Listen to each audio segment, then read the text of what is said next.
Welcome to Roaming with Restless Women, real talk with wise, dynamic women leaders. I'm your host, Julie Noonan, CEO and founder of Intuitive Wisdom Coaching, and I'm living my dream life. I live and work in my RV, coaching senior women leaders as they navigate corporate politics, family drama, and personal goals to live their own dream lives. These women are restless. They are never done seeking new opportunities, learning, and creating value in the world. If you'd like to apply to be on the show, stick around to the end and I'll let you know how. Let's go. Welcome back to Roaming with Restless Women. Today I have with me Carrie Colbert. Carrie is the founder and general partner of Curate Capital, a venture capitalist firm dedicated to championing women-led businesses by providing not only financial support, but also invaluable mentorship and resources. Close to my heart. Her journey into the world of venture capitalism was born out of over 2 decades of experience in the energy industry, 10 plus years as an influencer, and 5 plus years of angel investing. Throughout her career, she witnessed the disparities and challenges women face in male-dominated sectors. Fueled by a passion for equality and a desire to make a meaningful change, she decided to channel her expertise and resources into a venture that would empower women entrepreneurs to thrive. At Curate Capital, their mission extends beyond financial returns. It's also about creating a more inclusive and equitable business ecosystem where all voices are heard and valued. Totally buy into that mission, Carrie. I love it. So welcome. Thank you for coming on our show. It's so nice to visit with you. Okay, let's do this. Let's start with I'd like for you to tell us a bit about your own career journey, where you started, just quickly, how did it progress to you actually came into your own situation now? You bet. It's been a very unconventional path to where I am today, but I'm a firm believer that nothing is ever lost. Like everything led to and contributed to me ultimately doing what I'm doing now. So I won't bore you with too much personal background, but I grew up in a very small town, kind of less than ideal circumstances, and so I knew that the kind of path out of that was one, education, and then ultimately financial success. And so I worked really hard and studied really hard, and then ended up getting the best scholarships in engineering at the University of Texas, specifically in petroleum engineering. So that's what I studied. Wow. All of those early decisions were just very pragmatic and practical in nature. It wasn't like, let's find my passion and purpose. It was like, no, like pragmatically, how am I going to pay for college? And then after college, I did graduate at the top of my class of engineering. And then the best jobs were here in Houston in the oil and gas industry. Mm-hmm. And so I spent almost 20 years in that industry, which is a mixed bag, right? I didn't love the industry, but I had the big privilege of working for a company that was very entrepreneurial. And so I worked directly for the founder, who's now a billionaire, as we scaled the company from sub 100 million to, billions when I left. But even though the industry maybe wasn't my total cup of tea, I had a very successful career, got my MBA while I worked there, and really got to learn a lot from him and how he structured and ran the organization. So while it was kind of an old school industry, he was really progressive in how he thought of, creating that entrepreneurial environment. And part of that was that everyone had some level of ownership or equity. And so given that I was there during such a time of high growth, that was very meaningful to me personally from a financial standpoint, yes, and really ultimately afforded me the flexibility to walk away and say, hey, I don't know what I'm going to do next. I just know I want to do something that's entrepreneurial, but something that just aligns at this point with my personal interests and passions and, just preferences at that point. So it was also during that time, kind of at the tail end of that career, where I got on social media in the early days just to kind of learn about it. At the time, I was single and, making a nice corporate income. So I was traveling and doing all sorts of fun things. And so this new app called Instagram came out, and I like taking pretty pictures. And so I was on it the week it launched, and was able to grow a decent sized following in the early days. Like when there wasn't an algorithm, it wasn't hard to grow. You just kind of grew organically. And I mentioned that because that was very fortuitous for me, because I stumbled into being a bit of a small-time influencer and would start doing these paid brand collaborations. And if I liked the brand, I liked the product, and I liked the team, I would very naively ask, hey, are you looking for any investors or board members or advisors or anything like that? And that's really how I stumbled into angel investing. And Mm. so, it, and I did that for about 5 years. I basically reinvested all the money that I made in oil and gas into primarily female founded brands. And what I found during that time period was, really three important findings. One, I was having great fun, which I would not have used the word fun to describe my previous career. It was successful and I learned a lot, but fun it was not. Um, Right. Two, I was seeing the great results. I was seeing how just the infusion of capital and also kind of mentoring and advising these founders was really leading to great outcomes in their businesses. And then third, and most importantly for my next step, is I saw how great the opportunity set was. And by that, I mean, I saw that there were just so many female founded brands coming to me, seeking me out as an investor, wanting that capital, wanting that mentorship and advisor, sort of relationship. And so I thought, well, gosh, let's do this at scale. And so I, again, very naively, I think I've used that word 2 or 3 times already, but truly, I find that like the best moves I've made have been, kind of naive, where I'm stepping into something as an outsider, but I just bet on myself that I can figure it out, right? And so, Yes. because I had all this deal flow, which is really what's important as an investor, is like all these opportunities coming to you. I knew it was more than I could personally handle, so I said, "Hey, let's start a venture capital fund. This would be fun, right?" And in reality, I was thinking, gosh, it's just going to be kind of like angel investing on steroids. But actually, being a fund manager is quite different, right? There's the fundraising aspect, there's the fund administration aspect. And I really put myself in a founder seat, if you will. Like I'm building a business just like the women that we invest in. So, I can relate to them in a lot of those ways. So, anyway, angel investor for about 5 years. Then I've been running Curate Capital for about 5 years. We're raising our second fund currently. For our first fund, we raised about $15 million. But what was really cool about that is that 80% of our investors are women. So not only are we investing in women, but it truly is, as cheesy as it sounds, an ecosystem of women supporting women. So our investors are primarily just successful businesswomen themselves. They're putting their money into supporting other businesswomen. So it's really a privilege to work with so many inspiring women as they build things that they wish existed for themselves and their Oh, home yeah. and their communities and families.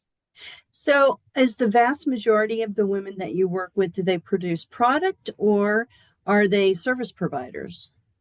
Yeah, great question. So, our investment thesis is primarily that we invest in extraordinary women who are building the products, services, and technology that she wishes existed for herself, her family, her home, and her community.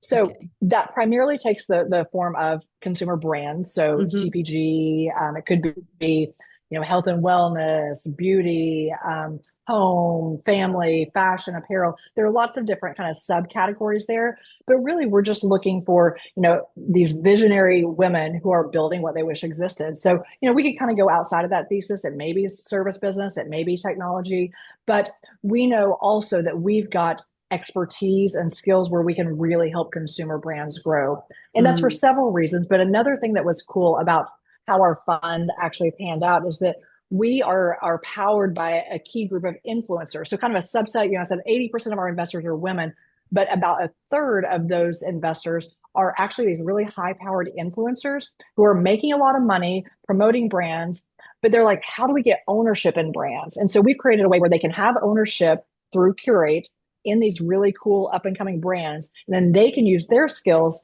to help grow those brands bigger, faster.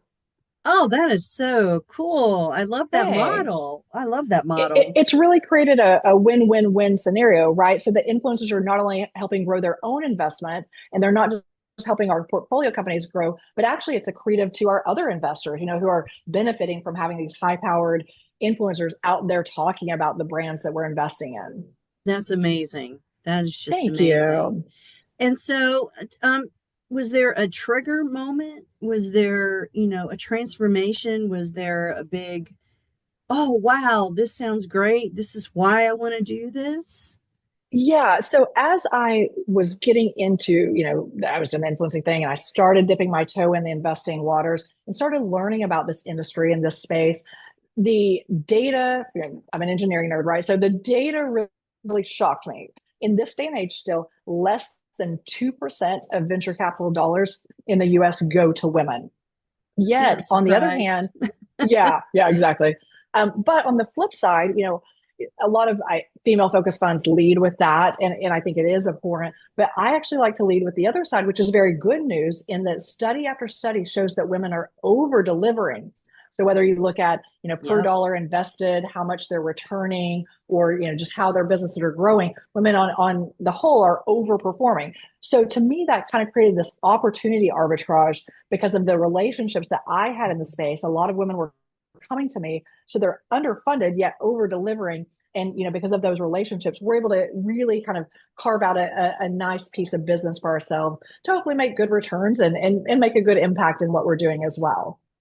And so what are some of the biggest issues or the biggest problems that you wind up mentoring your clients through? That's a great question. And I'll start by saying that, I think like everything, there's a spectrum Yeah. across the board with the women we work with, right? Some are way more experienced than me, and I get to just learn from, right? I'm just glad to be along for the ride.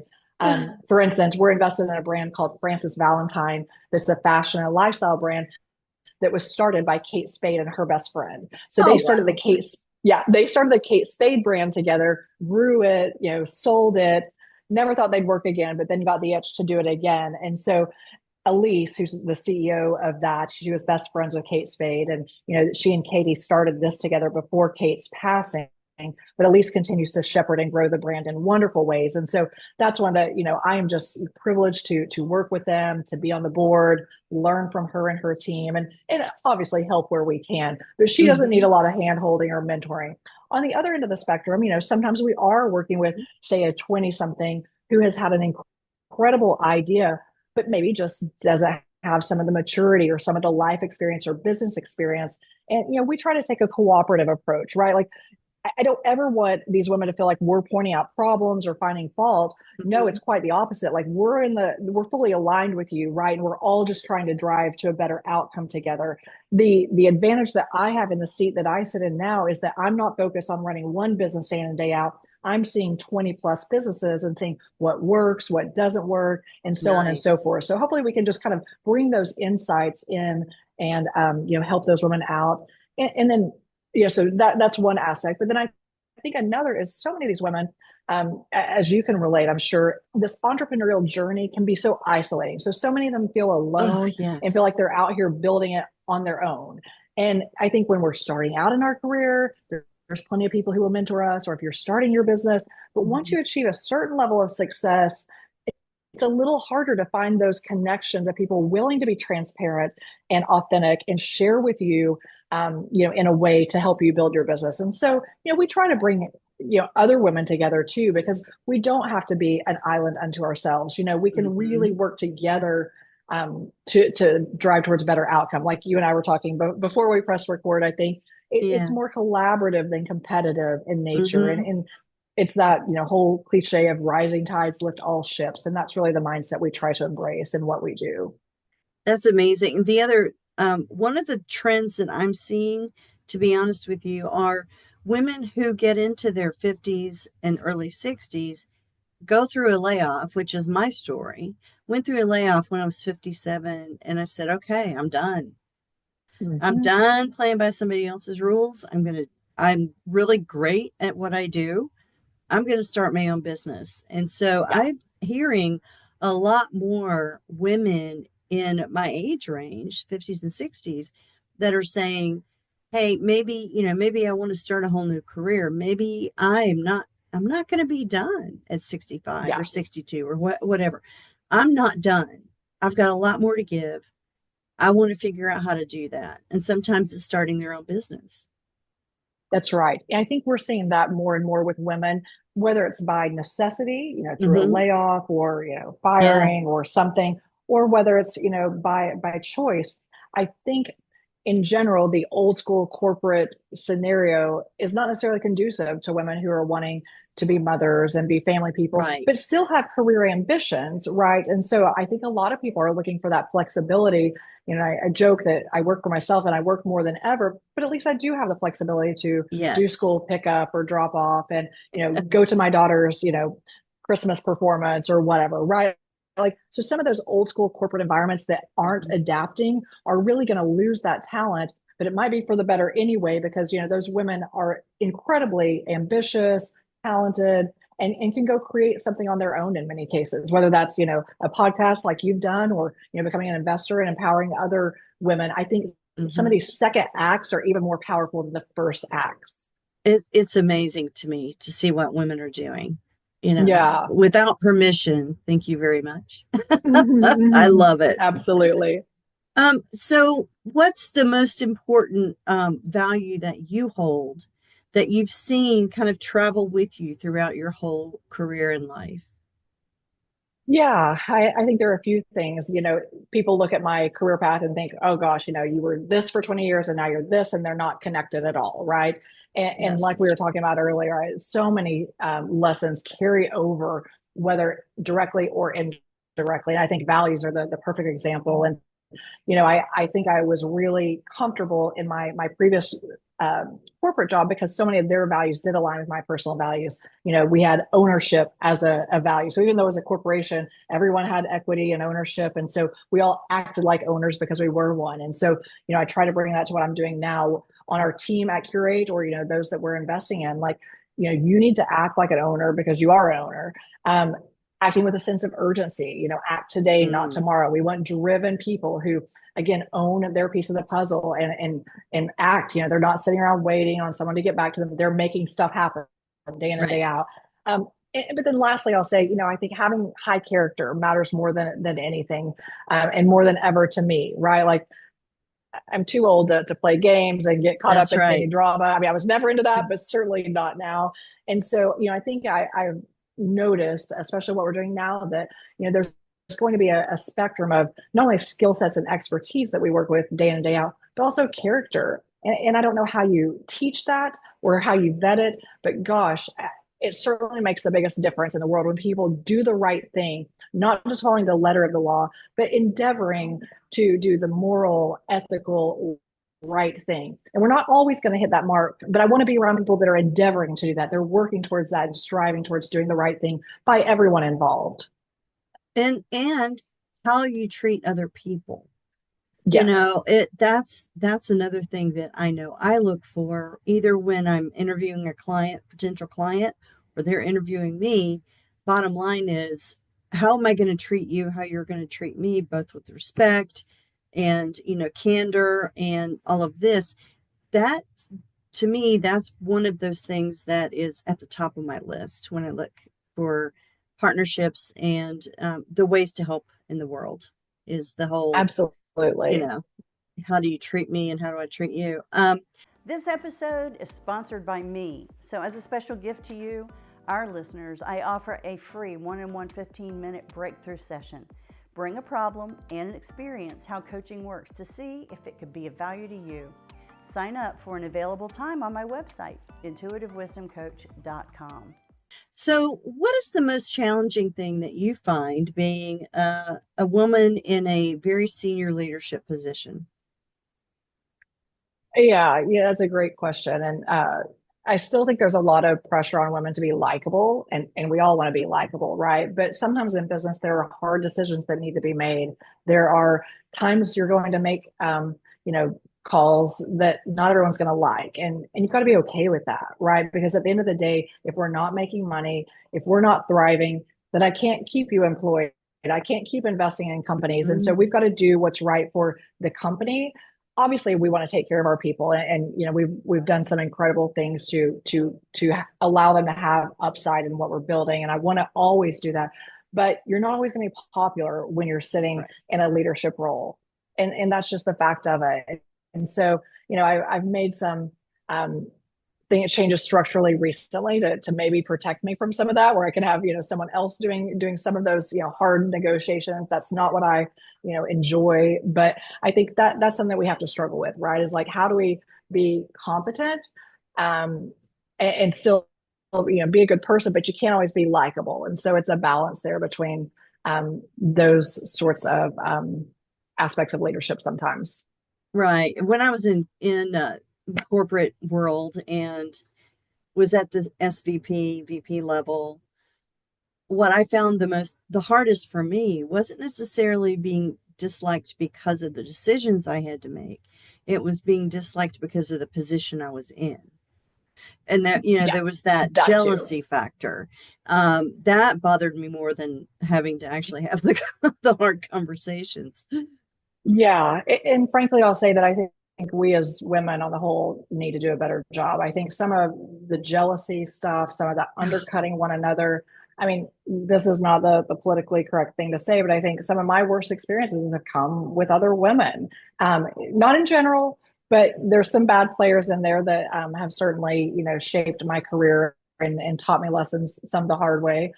So, I just would really urge all of us as women to do better, to be supportive and truly collaborative, truly supportive, and not supportive in name only, but under the surface, be kind of belittling or undercutting one another. I mean, it's really on us to support one another in word and deed. Yes, the mean girl syndrome is still around, but I think that it's getting less and less prevalent. Me too. Which, Me too. I'm very hopeful there. yeah, Yes. me too. Me too. So what's the biggest mistake that you feel like you've made, and what did you learn from it? I think my personality and innately, I just always try to take on too much myself.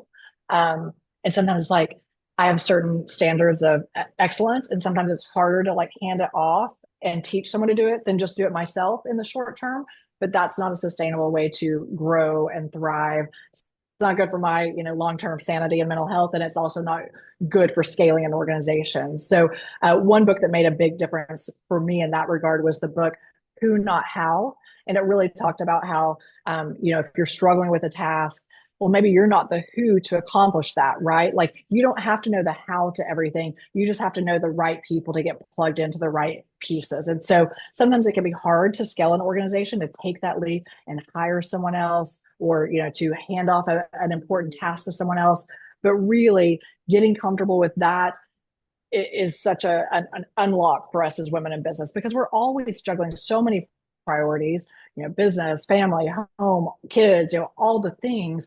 And if we're really trying to control every aspect, we're just going to wear ourselves out, burn ourselves out. And ultimately, that's at the detriment of both our business and our family and anything else going on in our lives. So we've got to be able to delegate and offload some of those things that maybe we can do, but maybe we shouldn't be doing.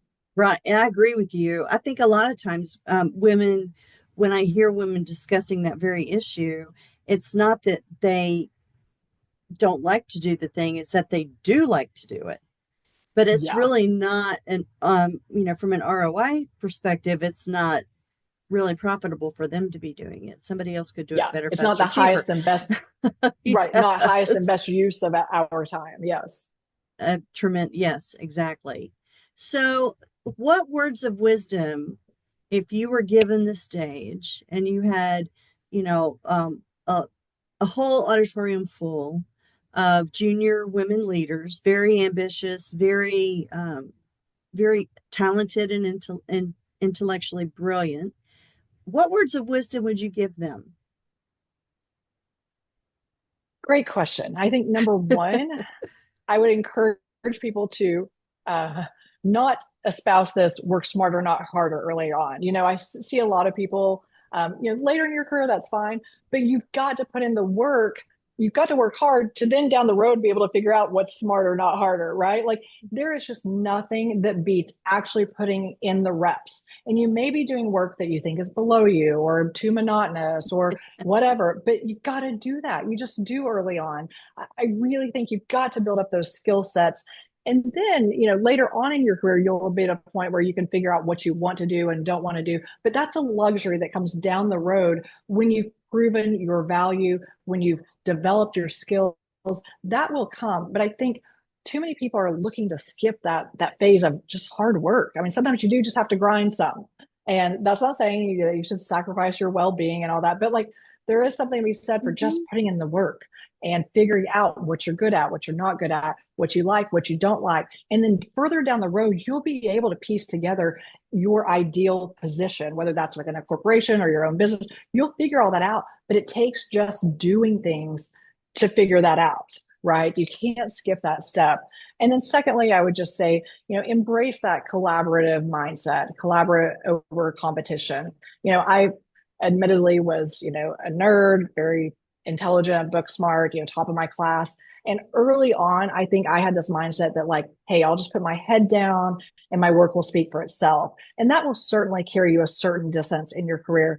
But really having those relationships and that network, who you can call on as, support, as mentors, as future employees and colleagues, it's really is the business of people, right? That matters as much as technical skills. And if you don't have good relationships, if you don't have good communication skills to sell your ideas, all those technical skills can be somewhat meaningless, right? Outside of the context of relationships and communication. Mm-hmm. So really don't forget those soft skills, because they're really, really imperative to have a long-term successful career. I 100% agree. Perfect. So I have 3 final questions for you, and they're pretty easy. Yes. The first one, I'm going to ask you to close your eyes. Okay. Yeah, I know it's weird, but I'm going to do it anyway. And I want you to describe the picture that appears in your mind when I say wise woman. You can open your eyes and just describe what you see. Oh, when you said that, a handful or so of my mentors or businesswomen that I look up to came to mind. Mm-hmm. And so I won't get super specific, but about 5 women. And I love that, like, we've got contemporaries in this day and age. I didn't think of someone from history, although I'm sure they're great women, but I think there are a lot of trailblazers, maybe just a few steps ahead of me that I really look up to, whether that's on a business level or spiritual level or, family level. I've got kind of key people in all the different parts of my life that I really look up to and want to emulate in some ways. Do they have anything in common? I think they're all high character people. Yeah. Yeah. Yeah. So where do you like to roam? Ooh, good question. I got to admit, so I had kids later in life. So even though I'm a little on the older end of the spectrum, I've got young kids and I love them to death. Biggest blessings. It has cost me, in terms of less travel than I was accustomed to before, but I would love a tropical beach vacation. So maybe in the Dominican Republic or the BVI's, something like that sounds good right about now. Yeah, I'm sure. Well, and you're still in a kind of a warm place. So yeah, I am. But at least I always we're not suffering. like sunny. Yes, I don't do cold well. I do not either. We have that totally in common, I have to tell you. Yes. So what makes you restless in a good way? Ooh, I always like to be learning and growing. I don't like to be stagnant. I'm always wanting to grow. So it could be, again, it could be a business book. It could be some, spiritual, sort of journey that I'm on, some physical fitness goal. But I always like to be challenging myself and doing something new. I think, that's when I get down in the dumps. If I haven't done anything to challenge myself or learn something new, and I'll find myself being, little fun like, well, what have you learned lately? What have you challenged yourself with? And then that usually pulls me out of it pretty well. We actually have a little phrase on our team internally. A colleague of mine started saying it. And he's like, we want to be learn-it-alls, not know-it-alls. Like, let's never feel like we know it all. Let's always feel like there's something new to be learning. So I love like that phrase you brought to the group. Yeah. Be a learn-it-all. I love that. Yeah, well, how easy is that these days? Right. We live in a great day and age where we've got so much information at our fingertips. Like, there is no excuse for not learning, right? You could be making a career pivot, going into a whole new industry. Like when I was coming to venture capital, cool. If I didn't know a term, just Google it, or just ask someone online. Like, there's so many ways that we can learn outside of traditional, educational resources that is just really exciting. And the barriers to entry are so low that we really have no excuse for not pursuing something that we feel passionately about. Exactly. I just 2 weeks ago, incidentally, 2 weeks ago, I taught myself how to do video editing via YouTube. Love it. Good for you, Julie. Just That's because, amazing. I had a need, and yeah, I thought to myself, well, this is kind of fun. I'm going to do this. And I have also been dabbling into Canva and building templates and letting that creative part of myself out a little bit more. Yes. It's wonderful. I absolutely love it. Well, Carrie, thank you so much for appearing Oh, here thank with you, us. I Julie. really appreciate it. And where can people go to get more information from you about your company or just talk to you? Sure. Yeah, for Curate Capital, our website is just at curate.capital. And that's also our Instagram. For me Okay. personally, you can find me at Carrie C on Instagram. At Carrie C on Instagram. You got Perfect.